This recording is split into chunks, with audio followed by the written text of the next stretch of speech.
Hey guys, welcome back to my channel. Myself Prachi and होने वाली CM Prachi. Guys हमारे channel पे आपका बहुत बहुत स्वागत है। और गाइस आज इसके क्वेश्चन आंसर हम इंटरमीडिएट की बुक से सॉल्व करेंगे बिकॉज फाइनल की मैथ में क्वेश्चंस अवेलेबल नहीं है। जो थोड़े बहुत क्वेश्चन इधर उधर मिक्स है मैं ट्राई करूँगी उसको कवर करने का। अदरवाइज हम लोग इंटर की पूरी बुक कवर करने वाले हैं इस वीडियो में, मतलब अभी आने वाले सारे वीडियोज़ में। ठीक है गाइस, तो आई होप आपको मज़ा आएगा। तो चलो वीडियो को स्टार्ट करते हैं। Let's get started. तो गाइस चलो अब अपन स्लम सेल के बारे में डिस्कस करते हैं। गाइस आप लोग स्लम सेल से क्या समझते हो पहले मुझे ये बताओ, फिर अपन आगे बढ़ते हैं। स्लम सेल का मतलब होता है गाइस जब हम लोग एज अ होल सारी प्रॉपर्टी अपनी सेल कर देते हैं तो उसको अपन कहते हैं कि ये स्लम सेल है। मतलब हुआ इसका कि समझ लो गाइस, आपको आपका फर्नीचर बेचना है, एसी बेचना है, अपने ऑफिस अप्लायंस बेचने हैं, अपने प्लांट एंड मशीनरी, आपकी कार बेचना है, आपकी फैक्ट्री बेचना है। तो गाइस अगर आप इसको इंडिविजुअली सेल कर रहे हो, एसी का अलग दाम 30,000, लैंड का 2 करोड़ रुपए अलग, उसके बाद फिर आपका मशीनरी है उसका 4 लाख अलग। तो गाइस ऐसे करके अगर आप सेल करते हो तो उसको अपन नॉर्मल सेल या फिर इंडिविजुअल सेल कह सकते हैं। बट गाइस अगर आप पूरी अंडरटेकिंग को एक साथ पूरा, उसमें एसी भी है, प्लांट भी, मशीनरी भी, कार भी और सारी चीजों को एज अ होल एक साथ कह रहे हो कि ये है पूरा 10 करोड़ का, और ये एक ही अमाउंट को आप उसको ब्रेकअप नहीं बताओगे उसका कि हाँ इसमें 2 करोड़ का लैंड है और इतने रुपए का ये है और उतने रुपए का वो है, ये सब नहीं बताना है आपको। आपको एक दाम बताना है कि मैं इतने में सेल करना चाहती हूँ करके। तो उसको गाइस अपन क्या कहते हैं, slump sale. Selling of undertaking मतलब एक साथ पूरे अंडरटेकिंग को बेच देना लमसम कंसिडरेशन में, एक ही कंसिडरेशन में पूरी अंडरटेकिंग को सेल कर देना। उसमें अब चाहे कितना भी सामान हो उससे फर्क नहीं पड़ता। ठीक है गाइस, तो एग्जांपल देखते हैं अपन। एबीसी एक लिमिटेड कंपनी है जिसके 2 यूनिट है, यूनिट 1 और यूनिट 2। ठीक है, अब इनके गाइस 3 ब्लॉक्स दिए हुए हैं अपन को। ब्लॉक ऑफ असेट है, जैसे कि अपन डेप्रिसिएशन ब्लॉक ऑफ असेट पे लगाते हैं तो ब्लॉक गिवन है हमको। ठीक है, यहाँ पे मशीन ए 1 2 3 4 5 ऐसे करके गिवन है। ठीक है, ये सारी मशीनरी वहां लगी हुई है, असेट्स है, मतलब कुछ भी मान लो आप असेट्स वगैरह। ठीक है, ब्लॉक 1 में, ब्लॉक 2 में और ब्लॉक 3 में। मतलब एक जो प्लांट ए नाम का जो प्लांट है ना, वो ब्लॉक ए में भी काम करता है, ब्लॉक बी में भी काम करता है, ब्लॉक सी में भी काम करता है। फिर जो A2 नाम का है वो यहाँ 3 जगह काम करता है, 3 वाला ये 3 जगह करता है, 4 वाला सिर्फ यहाँ और यहाँ करता है। ठीक है, अब आपने बोला कि मैं सेल करना चाहती हूँ 20 लाख के लिए अपनी एक अंडरटेकिंग को। ठीक है, तो उसको कैसे कंप्यूट करना है आप देखते हैं। सबसे पहले आप अपने ब्लॉक का WDV लिखोगे, फिर कितना रुपए इसमें ऐड हुआ, मतलब कुछ परचेस हुआ होगा ड्यूरिंग द ईयर, कुछ सेल हुआ होगा ड्यूरिंग द ईयर, वो सबको माइनस करोगे तो आपकी क्लोजिंग WDV आ जाएगी। ठीक है, यहाँ पर तो नोशनल डेप्रिसिएशन आएगा, जो डेप्रिसिएशन आपको चार्ज करना चाहिए था वो डेप्रिसिएशन आएगा, और उसके बाद फिर आपकी क्लोजिंग WDV आ जाएगी।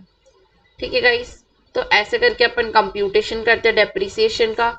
ठीक है, और सारे ब्लॉक का अपन को कैलकुलेट करना पड़ेगा। ठीक है, और अगर अपन सिर्फ और सिर्फ यूनिट बी सेल कर रहे हैं, ठीक है, यूनिट यहाँ पे लिखना भूल गई हूँ मैं, यूनिट बी का है ये, यूनिट बी का सेल कंसिडरेशन है 20 लाख का। तो गाइस अगर यूनिट बी में सिर्फ और सिर्फ योले योले और योले एसेट योले योले एसेट है, एग्जिस्ट करते हैं, जो कि यूनिट बी की अगर बिलोंग करते हैं मतलब, और बाकी सब यूनिट ए का है।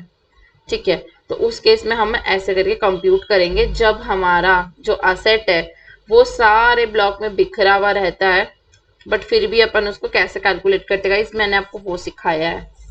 आई होप गाइस आपको क्लियर हुआ होगा। चलो गाइस मैं आपको एक बार और समझा देती हूँ ताकि आपको और अच्छे से क्लियर हो जाए। आपका यूनिट ए था और आपका यूनिट बी था, आपको यूनिट बी सेल करना है, इसको आपको सेल करना है। बट गाइज इसमें आपके जो यूनिट बी के एसेट्स है और यूनिट ए के एसेट्स है वो सब मिक्स करके एक साथ है। जैसे गाइज जॉइंट फैमिली में चाचा की फैमिली अलग होती है, ताऊजी की फैमिली अलग होती है, बट फिर भी सब मिक्स होके एक साथ जॉइंट फैमिली में रहते हैं। वैसे ही यहाँ पर जॉइंट फैमिली की तरह सारे एसेट मिक्स में ऐसे इधर उधर सब मिले हुए हैं। अब अपन को अलग करना है क्योंकि अपन को बी वाले यूनिट को अपना सेल करना है, उसको अपन को डिसकंटिन्यू करना है या जो भी करना है। ठीक है, तो बी वाला एसेट अपन को क्वेश्चन में दे दिया कि ये वाले एसेट्स बी को बिलोंग करते हैं, तो उस केस में आप कैसे हटाओगे बी वाले एसेट्स को। तो ये वाला कंप्यूटेशन ऐसा है कि ब्लॉक 1 2 3 लिखना, ओपनिंग डब्ल्यूडीवी, परचेज, सेल और नोशनल डेप्रिसिएशन, ये तो कॉमन है, अपन सब में ही करते हैं ऐसा। ठीक है, उसके बाद अपना क्लोजिंग डब्ल्यूडीवी आ जाएगा। तो उसमें अपन को जितना भी अपन ने कंप्यूट किया यहाँ पे आपने जो भी कंप्यूट किया होगा, और जो ये 20 लाख है, इन दोनों में से जो भी आपका आंसर आएगा वही आपका आंसर मेन आंसर हो जाएगा। ठीक है गाइस, आई होप अब आपको अच्छे से स्लम सेल समझ में आ गया गाइस। कुछ है नहीं, बहुत ईजी है। ठीक है, इंपॉर्टेंट भी है। अब अपन नेक्स्ट कॉन्सेप्ट सीखते हैं जो थोड़ा लेंदी है। तो गाइस चलो अपन एक्चुअल कॉस्ट ऑफ असेट्स वाला सेक्शन देख लेते हैं। ठीक है गाइस, तो देखते हैं। देखो ये पूरा आपको मैं पूरा पढ़ाने वाली गाइस, देखो कितना प्यारा फ्लो चार्ट है, काफी बड़ा भी है, इतना बड़ा पूरा। ठीक है, तो अपन डिटेल में एक एक चीज को डिस्कस करेंगे, आप चिंता ना करो। ठीक है, देखो अगर आप गाइस कोई भी एसेट को खरीद के लाते हो, जिसको आप किस में ला रहे हो, खरीद के कैश में। ठीक है, आप परचेस कर रहे हो कोई एसेट को कैश में, और कैश कितने का खर्चा कर रहे हो पता है, पूरा 10,000 रुपीज का। तो फिर उस केस में जो आपका एसेट है ना, उसको अपन डिसअलाउ एक्सपेंस कर देंगे। मतलब मैम, मतलब गाइस अगर आप 10,000 मतलब 11,000 का एसेट खरीद के लाए हो, तो आपको हम लोग कह देंगे कि ये 11,000 का एसेट तो एग्जिस्ट ही नहीं करता, है ही नहीं, बोल देंगे। बिकॉज गाइस आप कैश में खरीद के लाओ ना, तो ये आपकी सजा है कि आपको इसका डिडक्शन नहीं मिलता है पीजीबीपी में। ठीक है, तो आप 10,000 से ज्यादा अगर कुछ भी चीज खरीदना चाहते हो, तो UPI, cash, net banking, internet banking, बहुत सारे मोड है गाइस, वो सब यूज करो कैश को छोड़कर। ठीक है, नहीं तो वो आपका असेट ही नहीं माना जाएगा। ठीक है, क्लियर हुआ। अब सेकेंड, इंटरेस्ट ऑन लोन। तो गाइस इंटरेस्ट ऑन लोन जब अपन पुट टू यूज करते हैं, तो उसको अपन हमेशा ऐड करते हैं गाइस पहले, और बाद में फिर उसको अपन डिडक्शन की तरह लेते हैं। इसको अच्छे से समझाती हूँ मैं। देखो क्या होता है, एक बार कि आपने 1 लाख का लोन लिया, जिसके ऊपर आपको 10% का इंटरेस्ट देना था। तो कितना होता है ये, 1 लाख के ऊपर 10,000 का आपका इंटरेस्ट आता, तो आपको 1,10,000 देना पड़ता। ठीक है, अब आपका बिजनेस अभी स्टार्टिंग में आपने लोन ले लिया ताकि ना आप ऐसे मार्केटिंग कर पाओ अपने प्रोडक्ट की। प्रोडक्ट मार्केटिंग के लिए आपने लोन लिया है, एंड बाकी बाकी बहुत खर्चे होते हैं ना स्टार्टअप बिजनेस में, तो उन सबको मीट करने के लिए आपने क्या किया, लोन ले लिया। अब लोन का इंटरेस्ट तो नहीं रुकेगा ना, आपका बिजनेस स्टार्ट हो या ना हो, किसी को कोई फर्क नहीं पड़ता। लोन का अमाउंट तो चलते रहेगा मंथ वाइज, हर मंथ आपको लोन इनकर्ड होगा आपका। तो गाइस जो पीजीबीपी के सेक्शंस है वो ये कहते हैं हमको कि समझ लो आपका बिजनेस जिस दिन भी स्टार्ट हो रहा है, उस दिन तक जब भी आपका बिजनेस स्टार्ट हो रहा है, तो जिस दिन तक स्टार्ट हो रहा है, समझ लो लोन आपने यहाँ लिया और आपका बिजनेस यहाँ स्टार्ट हो रहा है, तो यहाँ तक का जितना भी आपका इंटरेस्ट पार्ट है वो सब आपकी कॉस्ट में ऐड हो जाएगा। मतलब जो लोन की कॉस्ट है, मतलब 1 लाख रुपए हमारे एग्जाम्पल में, प्लस 10,000 रुपए उसका इंटरेस्ट, ये पूरा 1,10,000 की तरह आपके बैलेंस शीट में शो होना चाहिए। पूरी को हम लोग 100% कैपिटलाइज कर देंगे बैलेंस शीट में। ठीक है, बिफोर के टाइम पे और आफ्टर, मतलब अब आपका बिजनेस चालू हो चुका है, आपने जो लोन लिया था वो आपने कैपिटलाइज कर चुका है। अब उसके ऊपर जो भी आपका इंटरेस्ट आएगा उसको आप पीएल अकाउंट में ले जाओगे और उसका डिडक्शन लोगे। Is that clear? ठीक है गाइस, अब आगे बढ़ते हैं। अब अगर आपने कोई भी एसेट को रीअक्वायर किया है, मतलब वो एसेट आपका पहले नहीं था आपके पास, अभी अभी आया है, और वो एसेट को आपने फिर से लिया है किसी से। मतलब मैम आपके पास समझ लो कोई पेन है, ये पेन का एग्जांपल लो, ये जो पेन है समझ लो ये मेरी पेन है, मैंने किसी को दे दी ये पेन, उसके बाद फिर मैं उसे वापस ली, तो ये पेन अब मैंने वापस लिया है ना, पहले थी मेरे पास, बीच में नहीं थी कुछ समय तक, अब वापस है मेरे पास, तो मैंने रीअक्वायर किया है। तो इस केस में गाइस जो डब्ल्यूडीवी रहेगी फर्स्ट ट्रांसफर की, मतलब जब मैंने पहली बार ट्रांसफर किया तब की जो डब्ल्यूडीवी रहेगी वो, या फिर जो प्राइस में बाद में रीअक्वायर करने के लिए पे कर रही हूँ, वो दोनों में से जो कम रहेगी वो लेंगे। फिर से समझो, मैंने समझ लो ये 3,000 की पेन है मेरी, इसको मैंने बोला कि चल 2,500 में तू रख ले करके, तो मैंने इसको सेल कर दी। देन बाद में मेरे को उस पेन की बहुत बहुत याद आ रही थी, तो मैंने यार मेरे को तो मेरी पेन वापस चाहिए, मैं उसको बोला यार पेन दे दे करके, तो फिर वो बोली कि ठीक है चल 2,000 में वापस ले ले, तू पुरानी हो गई ना थोड़ी, तो 2,000 में मिल रही है, तो 2,000 या फिर 2,500 विच एवर इज लोअर, तो 2,000 लोअर है तो 2,000 का मेरे को डिडक्शन मिल जाएगा। ठीक है, वही इसकी कॉस्ट होगी, इस पेन की कॉस्ट कितनी होगी, 2,000 होगी। आई होप गाइस आपको यहाँ तक क्लियर हुआ होगा। अब आगे बढ़ते हैं, सेल और लीज बैक। मतलब क्या करते हैं कुछ लोग गाइस बहुत ज्यादा सुपर डुपर स्मार्ट होते हैं, उन लोग क्या करते हैं, उन लोग कोई भी चीज को ऐसे लेने से अच्छा ना सोचते कि पहले मैं क्या करूँ सेल कर देता हूँ फिर उसको लीज ले लूंगा। लीज जो रेंट रहेगा उसका डिडक्शन पीजीबीपी में मिलता है, ठीक है। तो ऐसे करके मैं कर लूंगा, बाद में डेप्रिसिएशन क्लेम करने से क्या फायदा, अपन लीज का डिडक्शन लेंगे करके ऐसा सोचते हैं। तो इस केस में गाइस जो सेल करते हैं और वापस से लीज ले लेता है उस असेट को, सेम असेट ना, मैंने यही सामान सेल किया और इसी को लीज में ले रही हूँ, कोई सेंस बन रहा है इस बात का? मैं अपने सामान को लीज पे क्यों ले रही हूँ? अगर मेरे को लीज में चाहिए ही था तो मैं बेची क्यों? समझ रहे हो उसके पीछे का दिमाग लोगों का जो एक्स्ट्रा चलता है, ठीक है। तो उस केस पे क्या करोगे आप, जो भी ट्रांसफरर के हाथ में डब्ल्यूडीवी होगा, जब मैं ट्रांसफरर के हाथ में जो डब्ल्यूडीवी होगा वो ही आपका कॉस्ट हो जाएगा। इसका एग्जांपल गाइस मैंने लिखा है, देखते चलो। जो ए था उसने क्या किया, सेल किया है 10 लाख में बी को, एंड देन बी से वापस लीज में ले लिया है। तो इस केस में जो भी डब्ल्यूडीवी होगा इस असेट का वो ही इसका कॉस्ट मान लिया जाएगा, ठीक है। मतलब सेल्स में से डेप्रीसिएशन को माइनस करोगे तो आपका डब्ल्यूडीवी आ जाएगा, जो डब्ल्यूडीवी आएगा वही इसका कॉस्ट हो जाएगा, ठीक है।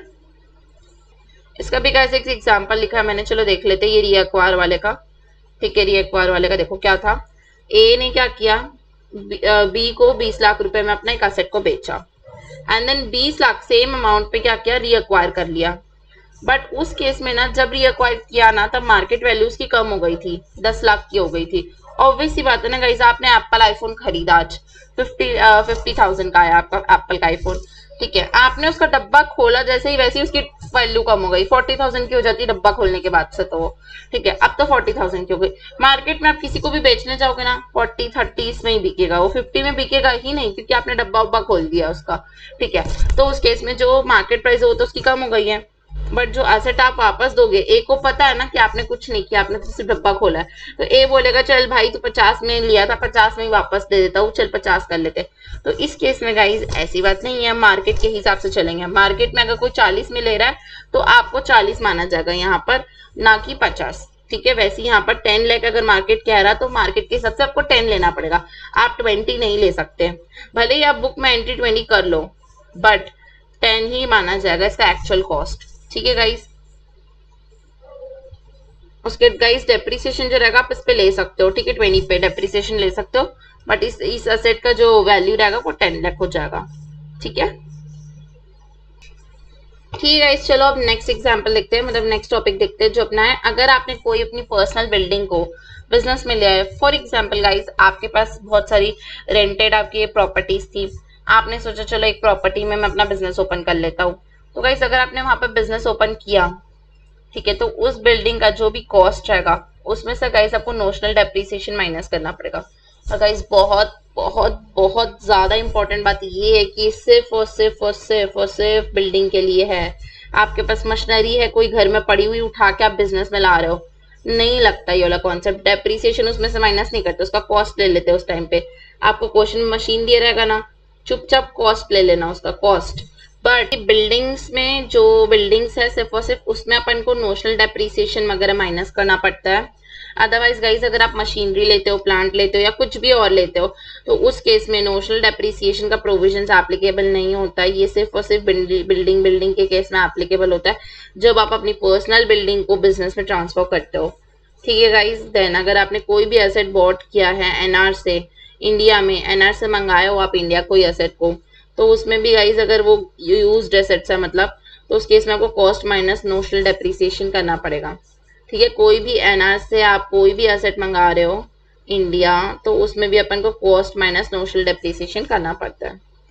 कोई एसेट को आप ट्रांसफर कर रहे हो गाइस होल्डिंग कंपनी से सब्सिडरी कंपनी में, पहले होल्डिंग में रहा करती थी वो मशीनरी, अब सब्सिडरी में रहेगी, या फिर अमलगमेशन हो रहा है आपका, या फिर आपका डीमर्जर हो रहा है, तो ये सारे केसेस में जो आपकी एक्चुअल कॉस्ट रहेगी ट्रांसफरी कंपनी की, मतलब ट्रांसफरी कंपनी ये हुई, ठीक है, तो in same as it would have been transferor if it can hold continue asset. मतलब गाइस अगर आप होल्डिंग कंपनी में जो एसेट था अब वो सब्सिडरी में रहेगा, तो जैसे वो होल्डिंग में रहता वो वैसे ही सब्सिडरी में रहेगा।